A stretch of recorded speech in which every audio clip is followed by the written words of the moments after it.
menahan mulai dari tujuh pagi sampai sampai maghrib. Yang batal puasa satu memasukkan sesuatu dari tujuh rongga yang tadi jauh hubungan suami istri, lalu kemudian lagi muntah dengan sengaja, murtad, nah itu yang membatalkan puasa. Kalau yang sunnah-sunnah banyak ya. Habis ini ada pertanyaan dulu nggak? Ya, Pak Bayu. Saya pernah dengar sebuah hadis yang kalau nggak salah tidurnya orang puasa itu ibadah, diamnya itu berzikir. Apakah hadis itu sahih atau dhaif, Pak Ustaz? Itu bukan hadis. Itu asar. Asar itu artinya itu qaul sahabat. Itu bukan hadis. Kalau hadis jatuhnya dhaif. Tapi yang saya tahu itu adalah kata salah satu sahabat, saya lupa namanya. Itu masalah kedudukan hadisnya. Nah, cuma kemudian bicara isinya. Kita isi nih. Karena seringkali orang tidur ibadah. Nah, seringkali kita ambil hikmah, ambil lihat sudut pandang yang baik. Seringkali Allah menyelamatkan kita dengan cara tidur. Jadi tidurnya kita itu untuk menghindari kita dari maksiat, dari ghibah, dari melihat sesuatu yang nggak bagus, dan buat tidur lah. Jadi tujuan tidur itu untuk menjaga nilai ibadah dan mencegah maksiat. Itu dibolehkan, yang tidur kayak gitu. Tapi kalau tidur jadi pasukan tulang lunak, subuh tidur, bangun johor, sholat, tidur lagi, bangun asar, tidur lagi. Itu mati suri namanya Pak. Mana sih Mas Bayu? Wadah saya. Wadah. Bukan, kalau gitu mah namanya bukan ibadah Pak. Karena tantangannya puasa. Justru yang Allah inginkan tidak mengurangi aktivitas, namun kondisi puasa. Nah, tapi kita jangan sujud juga ketika kita menjalani. Kadang-kadang justru lebih baik dia tidur daripada dia mengurangi pahala puasa. Makanya ada ungkapan nomor soal ibadah. Tidur orang puasa ibadah. Kenapa? Dengan dia tidur dia bisa menjaga keutuhan amal puasanya, mencegah dia dari maksiat. Gitu, ya. Itu intinya sebenarnya mah. Adapun ini hadis atau bukan, yang saya tahu itu bukan hadis. Itu qaulus sahabat. Gitu ya. Baik, ada lagi. Ya. Kalau terkait dengan imsak, bagaimana kalau yang kaitannya dengan orang-orang yang tinggal di belahan bumi utara, yang dia kadang-kadang malamnya sebentar atau kadang-kadang malah siang malamnya terlalu lama. Kalau yang di kita kan di dekat ekuator itu relatif stabil siang dan malamnya. Tapi kalau misalnya di belahan bumi utara kadang-kadang ya mereka kadang-kadang nggak ada siang sama sekali gitu. Kalau pas di pada bulan puasa itu bagaimana? Yang pertama, yang kedua orang-orang yang misalnya kayak beberapa kan ada yang kayak astronot itu yang ketika mereka keluar angkasa itu mereka kan udah nggak berpatokan lagi dengan waktu siang dan malam, atau yang dia kerja di kapal selam dia nggak tahu itu waktu siang atau malam. Itu bagaimana kalau misalnya mereka ada pada posisi di situ dan mereka berpuasa. Kemudian yang satu lagi ada orang-orang yang pada saat bulan puasa mereka tidak bisa melaksanakan puasa karena kondisinya. Misalnya kalau yang di Timur Tengah itu kadang-kadang kan pada saat bulan puasa itu sangat panas gitu. Ada siswa-siswa dari Indonesia dia nggak tahan ya ketika dia pada saat bulan puasa terlalu panas itu selalu pecah pembuluh darahnya, keluar tuh darah dari hidung, sehingga dia nggak bisa berpuasa pada bulan itu, sehingga otomatis dia nggak berpuasa, dia baru bisa menggantinya di lain waktu gitu. Bagaimana kan dengan kondisi tersebut? Pertama masalah imsak. Gimana dengan belahan-belahan bumi utara dan selatan? Oke, salah satunya inilah beruntungnya kita kepada Allah, kita bersyukur tinggal di Indonesia yang siangnya 12 jam, malamnya 12 jam. Ya, kita bersyukur nih Pak. Karena di negara lain yang dikutuk itu di negara pecahan Rusia kan lebih dekat ke Antartika kan, puasa itu dari jam 2 malam sampai jam 10 malam puasanya, dari jam 2 malam sampai jam 10 malam itu waktu siangnya dia. Makanya lebih berat puasa yang di sana daripada kita di Indonesia. Itu ada resiko karena memang perputaran buminya seperti itu. Kan lihat makna dari masyriq wal maghrib. Sejak tulu isyamsi ila ghurub isyamsi, dari terbitnya matahari sampai terbenamnya matahari itu ukuran. Bukan berapa jamnya. Bukan berapa jamnya, tapi terbit dan terbenamnya matahari itu ada resiko. Maka begitulah di Indonesia yang setiap tahun sepanjang masa rata-rata 12 jam siang, 12 jam pagi. Yang di sana itu sudah resiko. Ya, itu sudah hukum tinggi seperti itu. Itu yang pertama. Nah, makanya kita itu buka puasa. Masa itu artinya tempat terbitnya matahari kita itu beda dengan negara lain. Contoh kita sama Arab Saudi itu selisih 4 jam, Pak. Selisih 4 jam. Kalau lihat dari revolusi matahari, maka kita lebih dulu 4 jam, dia lebih belakang. Tapi kalau lihat itu kan bulan, dia lebih dulu dibandingkan kita. Makanya ada perbedaan waktu antara kita sama Arab Saudi. Dia itu lebaran selalu lebih dulu. Karena apa? Karena hitungannya bukan revolusi matahari, tapi gravitasi bulan hitungannya. Makanya lebih cepat puasanya Ramadannya dibandingkan Indonesia. Gitu. Kita belajar tentang itu. Ada perbedaan masa.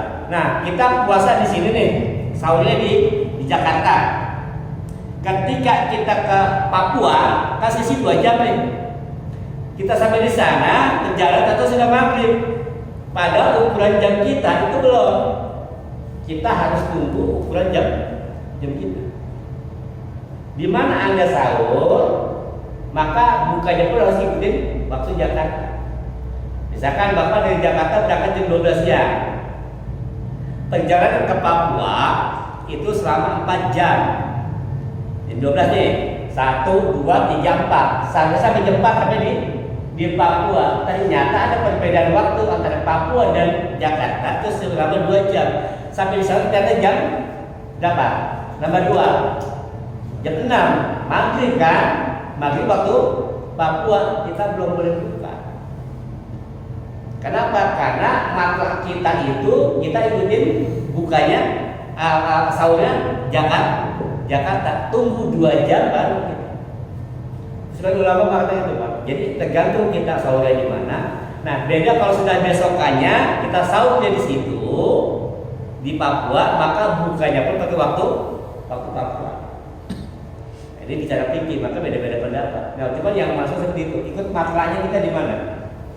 Kemudian bagaimana dengan para astronom, kemudian orang yang kerja di kapal selam yang tidak tahu matahari terbit bagaimana dan bagaimana, ikut kebiasaan dia waktu di awalnya jam. Ya, nah sini berkata akhir di sholat lidikri, sholat kamu untuk mengingat aku.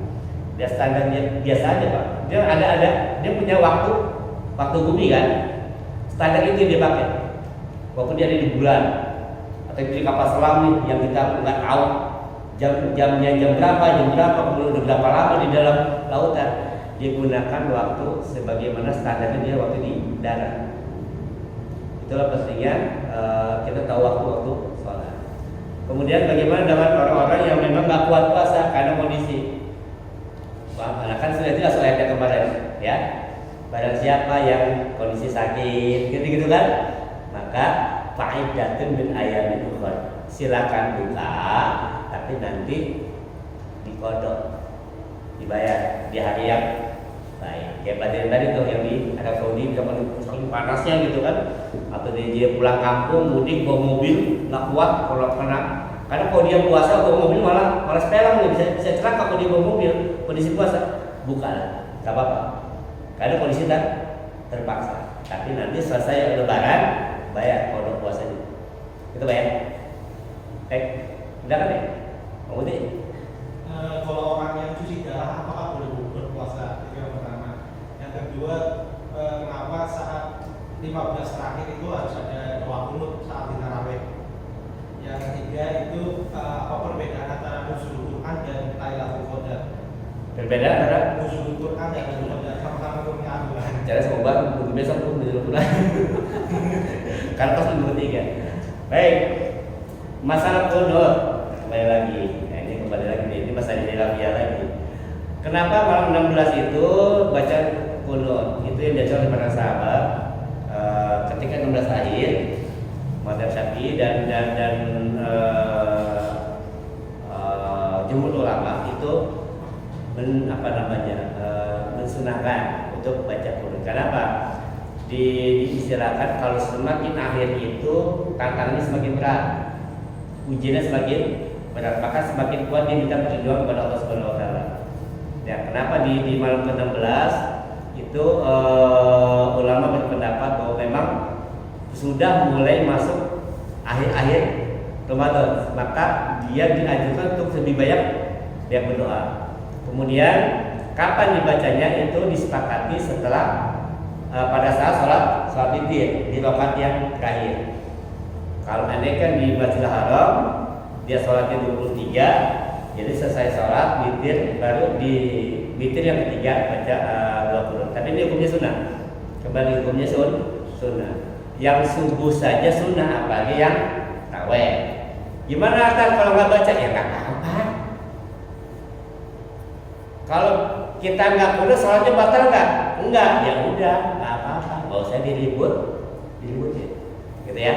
Nah, untuk pastinya nanti saya akan kaji lebih dalam masalah kunut di tanggal 16. Soal nanti saya kasih jawaban.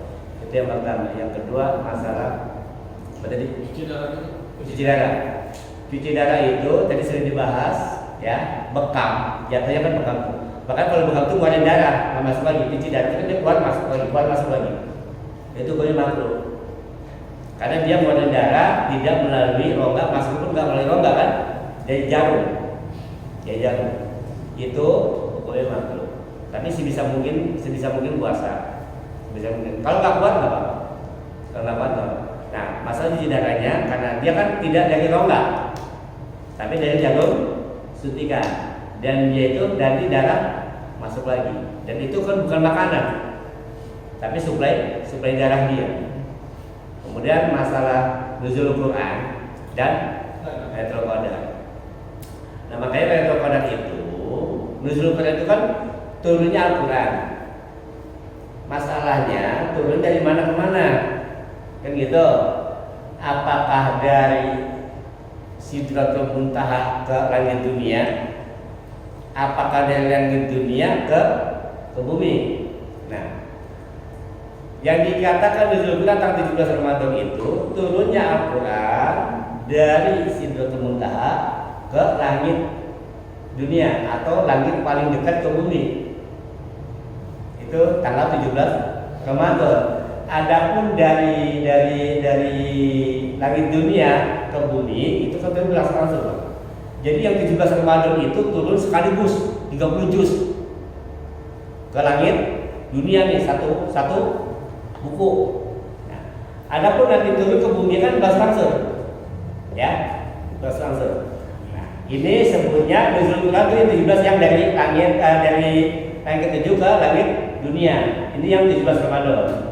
Nah, adapun Lailatul Qadar itu 10 akhir bulan Ramadan. Makanya sebenarnya kalau kita kaji lebih jauh, sebenarnya Lailatul Qadar itu tidak semata-mata di 10 akhir.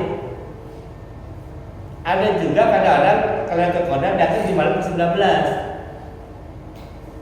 Cuma ada orang tertentu aja yang paham Lailatul Qadar. Tapi umumnya Rasulullah sudah kasih sinyal nih. Dulu Pak, sahabat itu ngejar Lailatul Qadar itu dari awal sudah dikatakan ibadah Pak. Karena ngejar Lailatul Qadar. Rasulullah lihat sahabat-sahabat seperti ini, makanya Rasulullah kasih kesempatan, dikasih sinyal. Lailatul Qadar itu nanti datangnya di 10 akhir. Agar umat itu tidak ngoyo. Kalau Rasulullah tahu kekuatan umatnya. Nah, mulailah itu diberikan di tanggal 21, 23, 25, 27. Walaupun nanti seperti juga kita bahas di tahun kemarin tentang rumusan Lailatul Qadar kan. Kalau puasanya hari ini, maka Lailatul Qadar jatuh di malam ini. Masih ingat nggak dulu? Bisa lagi ya nanti ya? Ya, ingat kan? Kalau hari Senin jatuh di malam ke 23 kan gitu. Kalau kita mulai hari Selasa nanti jatuh di malam 25 Lailatul Qadar ya. Tapi itu nggak patokan. Itu hasil pengamatan dan pengamalan para ulama, khususnya waktu itu kan kalau nggak salah Imam Ghazali ya. Ada salah satu ulama yang merumuskan Lailatul Qadar adalah Imam Ghazali. Jadi perbedaan di situ Pak ya, masalah Lailatul Qadar. Nah kalau itu kembali lagi yang disebut Lailatul Qadar itu adalah yang malam 17. Baik, ada lagi? Ya, ada juga terakhir. Yang pertama, hukum buat wanita yang sedang hamil boleh berpuasa. Kedua, cara bayar. Oh ya, wanita hamil itu boleh tidak berpuasa karena dikhawatirkan akan berdampak pada janinnya, maka dia wajib fidyah. Fidyah. Ukurannya berapa fidyah? 1 hari sekali kasih makan orang miskin. Berapa kan? Ya kali ini aja, bapak sekali makan berapa duit? Ukuran warteg deh. Pak Cucu sekali makan berapa? 15.000. 100.000. Jadi kadang-kadang orang gitu, Pak, pokoknya 100 liter. Belum tentu saya bilang.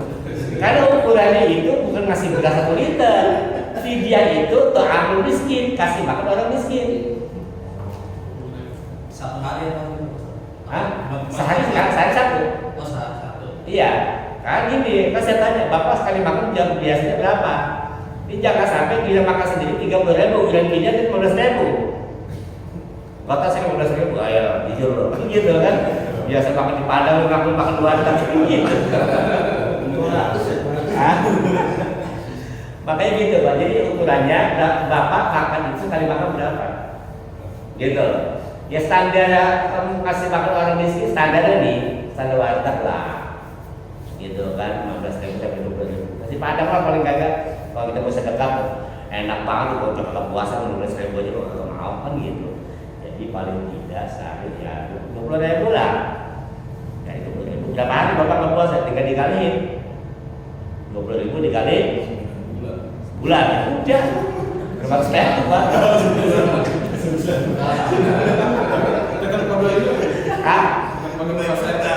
Kenapa?